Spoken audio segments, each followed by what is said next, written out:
Hello my viewers, welcome back to the channel. About a video title, you know what this video is about. I ain't gotta say the title name, you already know what the video is about. It's crazy things happening in the NFL. Before we get to the main topic of the video, the second part I want to talk about, which is in the title as well, is tjwatt getting snubbed for DPOY. It's kind of crazy though. We kind of figured this was going to happen a little bit. tjwatt was going to get popularity contest with Myles Garrett, and Myles Garrett going to win that. The media darling, Cleveland natives of Profile Focus Cleveland natives as well. So of course they're going to be drawn into that whole little scheme. And don't get me wrong, Myles Garrett's a great player. He's a good player, great player, amazing player, one of the best offenders in this league. But when you say tjwatt, stats don't matter, and then you use those same metrics to justify why Myles Garrett won. Like they put the little top 10. And Myles Garrett was top 10 in these categories, but the guy who lost was top 3, top 5 in those categories. And you try to bring, well, he didn't have this, he didn't have that. I bet you tjwatt would have had the stats Myles Garrett had, and Myles Garrett had the stats tjwatt had. Y'all wouldn't be saying the same thing. Y'all be saying, nah, well, Myles Garrett's bona fide. He has 19 sacks. He's the bona fide guy. So you can't really throw me that little balloon like that. So it's not going to really work out too well trying to push that argument. But we already know it's a popularity contest. But we need the NFL to be better. The NFL got to be better. Got to be way better. The NFL honors. We're seeing Coach Campbell and DeMeco Ryans get snubbed for Coach of the Year from Kevin Stefanski. Don't get me wrong, Kevin Stefanski did a great job as a coach this season. But you look at it like Coach Campbell, what Coach Campbell did and DeMeco Ryans did was amazing. Coach Ryans and Coach Campbell went out there and won a division. Kevin Stefanski didn't win his division. Coach Campbell them won a division. They also won a playoff game in the playoffs as well. I know Kevin Stefanski, people say, well, he had 3 different quarterbacks. If we go by that metric, Coach Tomlin had 3 different quarterbacks too and got us into the playoffs as well. He had a better record in the division than him. He was 10-7, and I think the Browns was 11-6. They started off with Kenny Pickett, he got injured. They started off with Deshaun Watson, he got injured. They brought in PJ Walker. He wasn't too good, they benched him. We brought in Mr. Trubisky. He wasn't too good, they benched him. Mason Rudolph came, he hadn't played almost 2-3 years. Joe Flacco came in there off the couch, played and good enough to get into the playoffs. They both were first-round exits. So we're going by that metric. You can say, like, oh, well, that happens to the Steelers as well. It happens to other teams as well, too. So, like, we can't really base it off that metric. I feel like what Ryans did as a head coach his first year as a coach, what he did, that was amazing. That was amazing right there, turn that whole franchise around.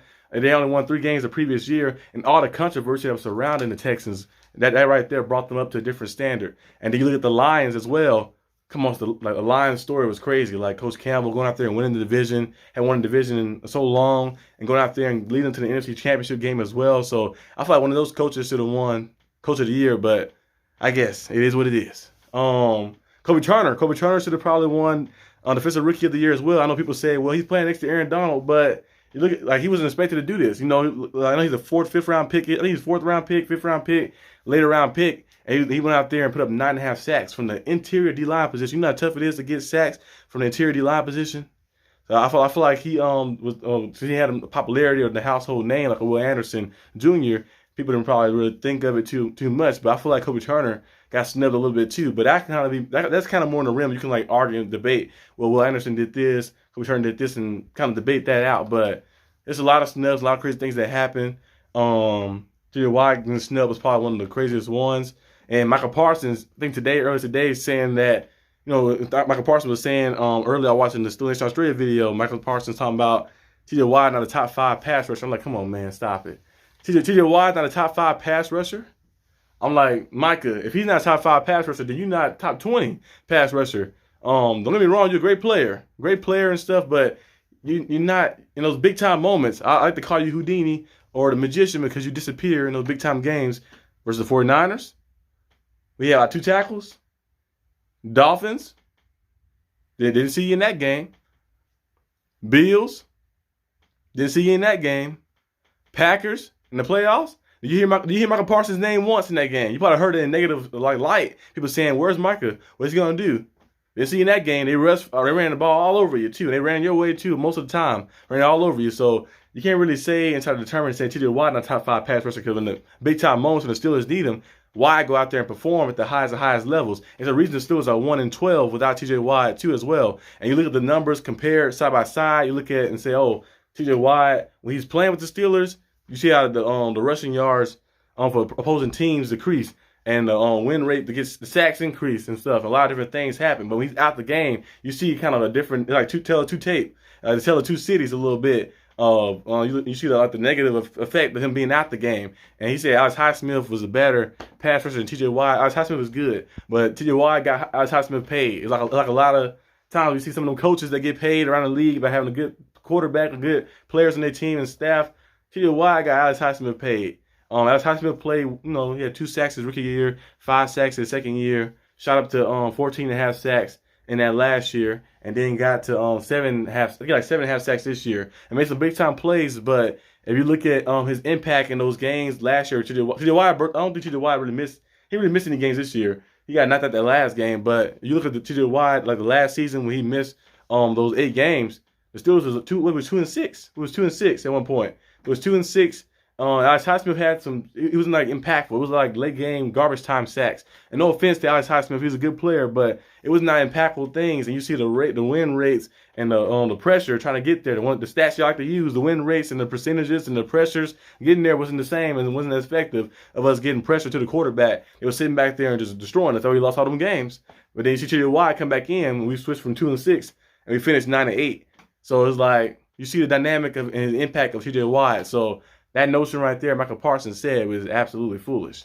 But moving on to the main topic, Antonio Gates getting snubbed from the Hall of Fame is absolutely horrible. It's a bad look for the NFL, terrible look for the NFL, and that one right there pissed me off right there. That one right there was a terrible one right there. I was like, Antonio Gates didn't make the Hall of Fame? I'm not a Charger fan, but I love Antonio Gates. Antonio Gates is one of my favorite players watching like that, the tight end position, big time player in the red zone. And growing up as a fan of football and stuff, watching it since 2007-ish, when I was like 6 or 7 years old, started getting into football and sports. Watching it all the way up to now, to 22 years old, seeing Antonio Gates and seeing his impact, 116 touchdowns, the big time plays he used to make in the red zone, the end zone. I remember using them on Madden. Remember just watching his impact to the game of football, top 5 in all these different categories. I thought it was a lot for him to be first ballot Hall of Famer.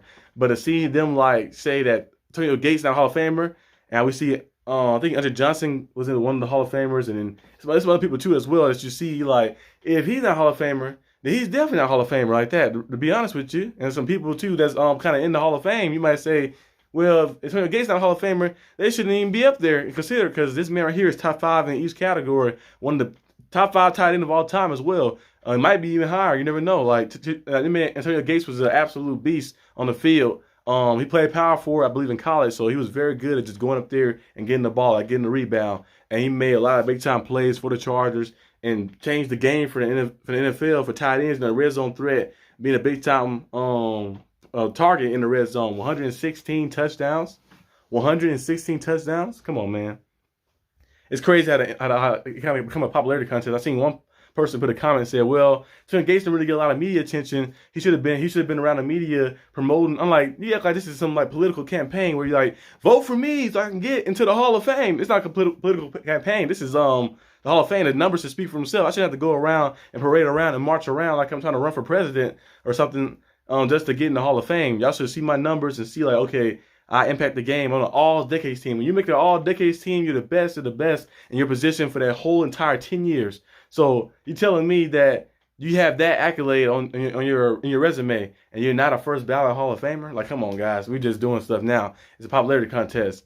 A lot of politics, and, you're best friends with this guy in the media. He'll vote for you to get you in the Hall of Fame like that. So I don't know exactly what their problem is against Antonio Gates. We've seen with Terrell Owens.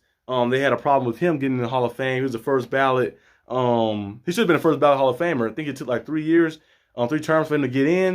And we see a lot of people like Skip Bayless was saying he's a team obliterator. He's destroying teams in locker rooms. But remember, the Hall of Fame guideline said the off the field issues, which T.O. didn't have any off the field issues.